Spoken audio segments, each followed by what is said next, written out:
Seth Rollins sent shockwaves through the wrestling world when he name-dropped former WWE superstar Dean Ambrose aka Jon Moxley. It is now being reported that the line was 100% scripted and approved to be on the show. Last week on SmackDown, Seth Rollins came face-to-face with Roman Reigns ahead of their match at Royal Rumble. The Architect remarked that the Universal Champion owes his success to the Usos. Just like the Shield, Jimmy and Jay also served as the Tribal Chief's pedestal. Rollins also referred to their former Shield member Dean Ambrose as Mox. The reference came as a shock to everyone because WWE is well known for its exclusivity and has previously gone out of its way to exclude Moxley as much as possible from their past Shield footage. However, according to Ringside News, the Lunatic Fringe's mention on SmackDown was not something off the cuff from the Drip God and was approved by backstage staff. Ringside News asked around about Seth Rollins name-dropping Jon Moxley's name on SmackDown. We were told that line was 100% scripted and approved to be on the show. Per the report, Seth Rollins' famous words even led to many fans speculating about Moxley's return at Royal Rumble 2022. However, Dave Meltzer confirmed last week that there would be no AEW performers at the event. One of the biggest stars of all elite wrestling today, the Lunatic Fringe, left WWE in 2019 as he refused to renew his contract. The former AEW champion stated on Chris Jericho's Talk is Jericho podcast that he was mentally exhausted after 6 years of stupid character direction. I remember physically leaning on a road case and just feeling actual exhaustion, just emotional. Physical, mental exhaustion. 6 years of having to go into this man's office and try to explain to him why wearing a surgical mask is a stupid idea, why carrying a little red wagon to the ring is a stupid idea, why maiming a mannequin in the ring is a stupid idea. I was just done, Moxley said. After leaving WWE in 2019, Moxley made his surprise AEW debut at Double or Nothing, the company's inaugural event, attacking Chris Jericho and Kenny Omega after their main event match. The AEW star is enjoying creative freedom outside the company, and fans will have to wait a little longer to see the Shield reunite. But they could take solace because each member of the faction became highly successful after going their separate ways. Booker T feels the Bloodline should add a female WWE superstar to the group and take things to another level with their attire and acting. The Bloodline, which is led by WWE Universal Champion Roman Reigns, includes him and his cousins the Usos. After a feud between Reigns and the Usos, the twins joined forces with the Tribal Chief, helping him retain his title on several occasions and become one of the most dominant champions in recent history. On the Hall of Fame show,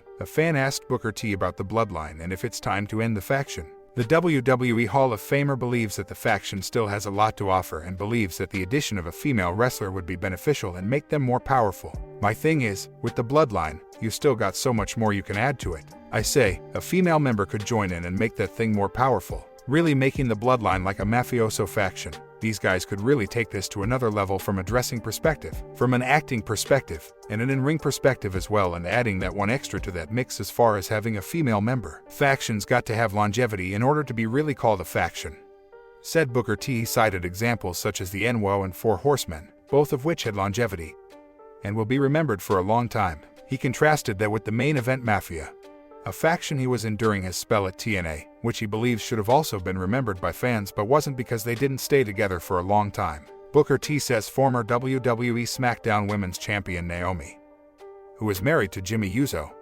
could be a good fit for the Bloodline. Reigns previously hinted at Naomi joining the Bloodline last year, explaining how she could benefit from it. I do believe if she was put in that position, coupled with all of us surrounding her along with Paul Heyman and the rest of our creative brainstorming system that we have and how we craft our narratives, I think we could put her in a good position, said the Universal Champion.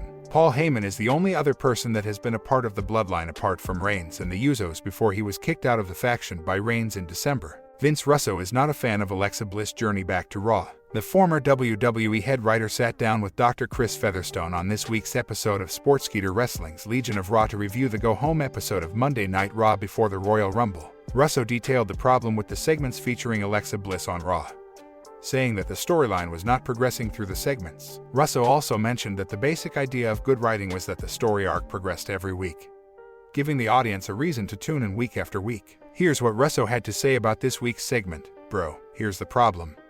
And I'm going to go back to the writing 101 well. You got to keep progressing these stories every week. Every week you give them a little more, and a little more, and a little more. We've had 3 weeks of nothing with Alexa Bliss. There's no advancement in this whatsoever. This week on Raw, Alexa was featured in another segment where she appeared with a doctor to discuss her past and work her way back to the squared circle. The doctor asked Little Miss Bliss about the time she met Lily. Bliss disclosed that she met Lily when she was just 6 years old. She recalled that Lily was always with her when someone made fun of her or looked down on her. She relayed an eerie story about her childhood when 2 girls pushed her in the playground and she became unconscious. When she woke up, Lily was there and she never saw those 2 girls again. The two then played together and had a bunch of candy. The camera then cut to action as Bliss rambled on about Lily. WWE superstar Sasha Banks recently liked a tweet posted by Amanda Huber supporting Mustafa Ali's WWE release. Ali revealed a short while ago that he had requested his release from WWE. It was later reported by Fightful that WWE wasn't willing to grant Ali his release. Ever since the report came out, fans have been sharing tweets consisting of the hashtag #FreeAli hashtag on Twitter. It has gone viral on multiple occasions over the past few days. Amanda Huber posted a tweet in support of Ali as well. "I keep seeing hashtag #FreeAli as trending. I know what it's like watching someone ask for their release and get stuck.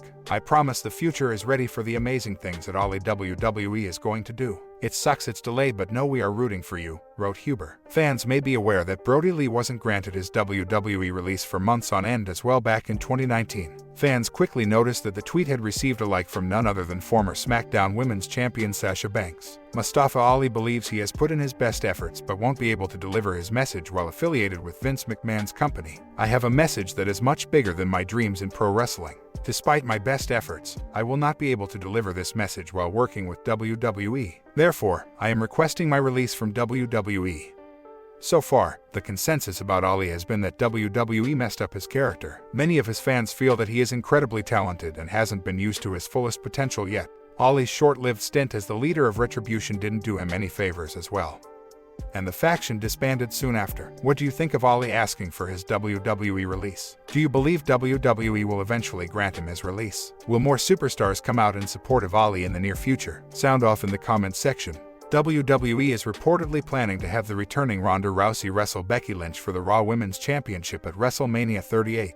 It has been almost 3 years since Rousey wrestled her final match in WWE. She stepped away from the squared circle after wrestling against Charlotte Flair and Becky Lynch in a triple threat match at WrestleMania 35. Dave Meltzer of the Wrestling Observer newsletter recently reported that there are plans in place to bring her back in the coming weeks. He has now provided a major update on her possible role at WrestleMania 38. He stated that the baddest woman on the planet could compete for the Raw Women's title at the Show of Shows against arch-rival Becky Lynch. Meltzer noted that this big money match is all but confirmed. He added that the former UFC Women's Bantamweight champion would probably end up winning the 2022 Women's Royal Rumble match and punch her ticket to a Raw Women's title match at WrestleMania. According to Meltzer, WWE feels that this program would be a good way to garner major mainstream press. Ronda Rousey had one of the best rookie years in WWE history.